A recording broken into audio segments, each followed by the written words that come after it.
Do you honestly believe the U.S. government, this current U.S. government hates black people? Well, the current U.S. government system is of the same system and same structure that it's always been. And it's, we can call it mislike, we can call it antipathy. But regardless, there is a difference in how the government treats and addresses black people or Africans in America in the way they do other groups. Can you give me a couple examples? Sure, and I'm glad you asked that. It's a great alley-oop, I call it, right? I'm a slam dunk it. So if your audience, right, who are probably going crazy right now, this guy, said these things, the government hates black people. I want everyone to look up things like the war on drugs, which has targeted black people, mass incarceration.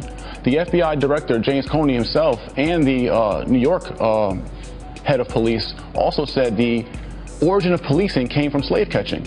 We also can look at black codes, vagrancy tactics, the bombing in Tulsa, Oklahoma, the bombing in Philly of the Moo family, all done by the U.S. government towards African people in America. So you would say arresting people and keeping law and order is anti-black? By saying that, are you saying that black people inherently are the ones committing the crimes? No, what I'm saying is that having a system, a structure in place, right, from the post-freedom or enslavement of black people, and where a system was created called the convict leasing system by our government, and where the same year that slaves were free, they created laws called vagrancy tactics that made it illegal for blacks to be homeless and would lock blacks up and put them in a convict leasing system. But see, here's the thing. I hear what you're talking about with respect to America's history. Right. The same practices are happening today. Well, I see homeless people all over the place, but I still don't see where you're justifying your current anger toward America or the American government. I can see you being upset about what may have happened in the past, but you cannot say it's occurring. Of course it's changed. The fact that you're in this studio right now talking the way you are is the best proof in the world that it's changed. The fact that the 13th Amendment still says slavery was abolished except you commit a crime says that things are still the same. And when you have inmates working in prison, majority of whom are Africans in America, who are making 20 and 30 cents a day. Jay, why are the majority of people in prison of African descent? Because the African people in America were never repaired after their enslavement, after their Jim Crow, after the government redlined them, after the government never gave any restitution for the Holocaust enslavement of African people. So if you don't repair a people or you put them in ghettos, and you put them poor and uneducated in ghettos, you're going to get that kind of activity. You know, it's interesting when we have this conversation, sometimes I drive home on the West Side Highway. It's a little cluttered, so I'll take the slow route. And I drive through some of my old neighborhoods that I lived in throughout Harlem. And I see them now, and they're becoming what they call gentrified. So it's the same neighborhood, the same buildings, but less graffiti, less garbage on the street. So what makes a ghetto a ghetto? Not the buildings, not the neighborhood, right? Correct. Right. So the way people treat the buildings in the neighborhood makes it a ghetto. Who can you blame that on other than the person in the mirror? There's two accountabilities. There is self-accountability for Africans in America, that we have to repair ourselves because of the trauma that we suffered. But I liken it to if you take someone who was kidnapped, right, or a woman or a man who was molested for several years, and then they're pushed out of the house that they were molested in, and then they go out in the streets and they're promiscuous. You blame them for being promiscuous, but you don't blame the person who caused the trauma. Yeah, it's a stretch. See, it's not a stretch. It's a stretch. Was there or was there not? So if there was never trauma for this kind of treatment, right? I'm talking about the human rights violations of Africans. We're talking about the individual, not the history. One thing, I got to tell you something. They come together, King.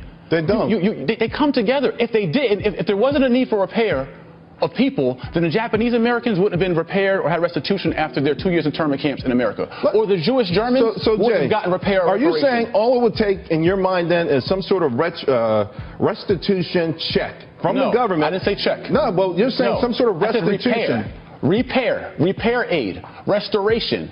Let me tell you something.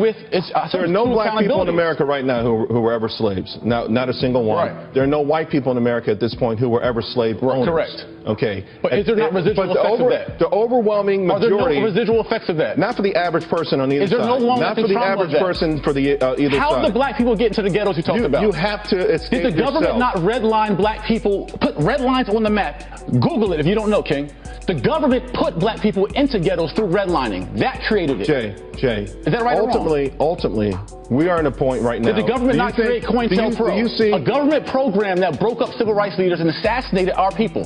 Did the government not do that? You could put good people in a bad system. If the company culture is screwed up, then it's going to play out in the market? Well, the market for us is a treatment of African people in America. And it's proven by, Jane Elliott said it best. You can ask a room full of European Americans, white people, and ask them, would you trade places with the treatment of African American? And not one would say yes. If it was fair, they all would say, sure, I would. So ask your white friends at home and ask them, would you trade places with the treatment of black people in America? And not one would, because we all know it's unfair. Well, I don't want to speak for all white people here, but I will say a lot of people would probably turn around and say the worst part about the treatment of black people in America is how black people treat each other in America. But see, why is it always a spin? It's not a spin. It's a fact. If we're laying out the factual issues and we're going to rank them in terms of what's the most critical in terms of making black life miserable in America, I personally think I would put the way black people treat black people at the top. I'm all for self-accountability. I call you king, and I call all our black women queens to purposely elevate and uplift them. That's what I've been doing it for a year now. I don't use any other words other than king or queen referring to our own, because we've been personally degraded. We degrade ourselves, and we've been degraded. But we always spin the point. It's not a spin. How do we fix that? You have to. How do we fix that? Black people killing black people. When does the perpetrator take acceptance? Right? You want the victim to take acceptance, but when does the perpetrator, the government who created the system, not the government, that has abused and traumatized the people? Not the government. I'm talking about the young brothers who are going to kill each other this weekend all across this country. I know what you're talking about. I'm okay with self-accountability. Killing each other? No, I'm okay with self-accountability. How do we fix that then? How do we fix that? It's through our repair curriculum. Right now, we're repairing ourselves by unifying ourselves. I have a solution for us.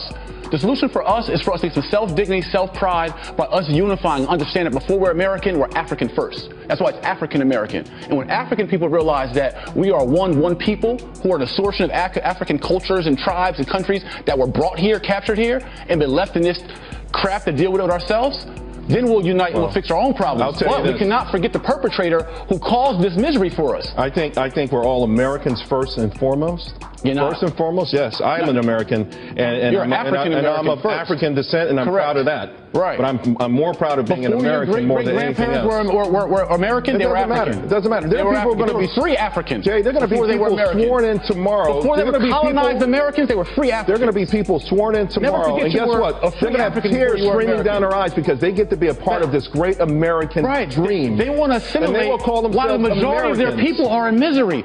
I get it. I'm doing well for myself. You're doing well. There's a 10% of us that do well. But what about the rest of us who are left in the ghettos, who are left in poverty, who are left with low education, who are left to deal with this? And yet, don't forget about your people, King. And yet, listen. By saying being honest, who caused this misery for your people? Who caused this misery for your people? I know what system did. The misery I've seen in my own life, most of it against black people, have been at the hands of other. And what's the other? The murders I've seen. The stabbings I've seen. Who put them in that condition? The harm I've seen. Who put them in that condition? Who broke them down that way? Okay, that's what I've seen. Who degraded them that way? Who demoralized them that way? Ultimately, Jay. Who dehumanized them that way? Where did they get that condition from, King? Jay, ultimately, it's not going to wash. It doesn't wash now. What's the root of black people being in the condition they are?